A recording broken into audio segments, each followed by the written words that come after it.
60 ہجری میں سیدنا امیر معاویہ رضی اللہ تعالی عنہ کا انتقال ہوا۔ اب اموی سلطنت کا حکمران یزید بن معاویہ تھا۔ یزید بن معاویہ جب خلیفہ بنا تو حجاز کا معاملہ شروع ہوا۔ 5 بڑی شخصیات جو بیعت کرنے کے لیے تیار نہ تھے، جن میں عبداللہ بن عمر، عبداللہ بن زبیر، عبداللہ بن عباس، حسین بن علی اور عبد الرحمن بن ابی بکر رضی اللہ تعالی عنہ شامل تھے۔ ان 5 شخصیات میں جو ایک عبد الرحمن بن ابی بکر رضی اللہ تعالی عنہ تھے، ان کی وفات حضرت امیر معاویہ رضی اللہ تعالی عنہ کے آخری دور میں ہو گئی تھی۔ اس وقت مدینہ کا گورنر ولید بن عتبہ بن ابی سفیان تھا۔ یزید نے انہیں خط لکھا کہ آپ ان لوگوں سے بیعت لے لیں۔ ولید بن عتبہ بن ابی سفیان نے جب خط دیکھا تو اس نے مروان بن حکم سے رائے لی کہ اب میں کیا کروں، کیونکہ یہ لوگ ماننے کے لیے تیار نہ تھے۔ مروان بن حکم نے جب یہ کہا تو ولید بن عتبہ نے ان 5 پرسنالٹیز کو بلایا۔ انہوں نے کچھ جواب نہ دیا۔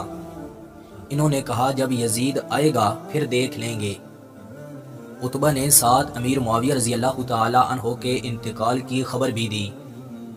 عبداللہ بن زبیر رضی اللہ تعالی عنہ نے سوچنے کا ٹائم مانگا۔ عبداللہ بن عمر رضی اللہ تعالی عنہ نے ولید کو جواب دیا، مجھے کوئی مسئلہ نہیں، اگر سارے لوگ بیعت کر لیں گے تو میں بھی بیعت کر لوں گا۔ عبداللہ بن زبیر رضی اللہ تعالی عنہ مدینہ سے مکہ چلے آئے۔ ولید بن عتبہ کے لوگوں نے پکڑنے کی کوشش کی لیکن یہ کامیاب ہوئے۔ سیدنا حسین بن علی رضی اللہ تعالی عنہ بھی اپنی فیملی سمیت مدینہ سے مکہ آنے لگے اور یہاں انہوں نے شیب ابی طالب میں قیام کیا اور عبداللہ بن زبیر رضی اللہ تعالی عنہ نے حرم میں پناہ لی۔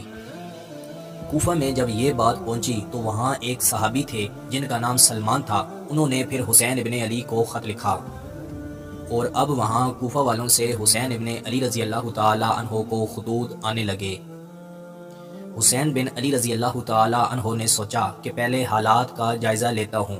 انہوں نے اپنے چچا کے بیٹے مسلم بن عقیل رضی اللہ تعالی عنہ کو بھیجا۔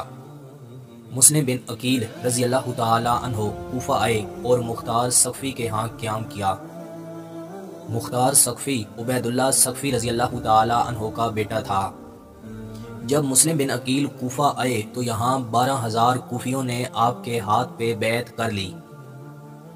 سیدنا مسلم بن عقیل رضی اللہ تعالی عنہ پہ ان کی شہادت پہ ہم الگ الگ ویڈیوز بنا چکے ہیں اور امیر مختار کی لائف کو ہم نے ڈسکس کیا ہے کہ اس نے کیسے کیسے قاتلین حسین کو مارا تھا، اور واقعہ کربلا کو ہم ڈیٹیل سے ڈسکس کر چکے ہیں۔ یہ ساری ویڈیوز آپ اسی چینل سے دیکھ سکتے ہیں۔ میں امید کرتا ہوں کہ آپ کو یہ ویڈیو پسند آئی ہوگی۔ مزید ایسی ویڈیو دیکھنے کے لیے ہمارے چینل کا وزٹ کریں۔ جزاک اللہ۔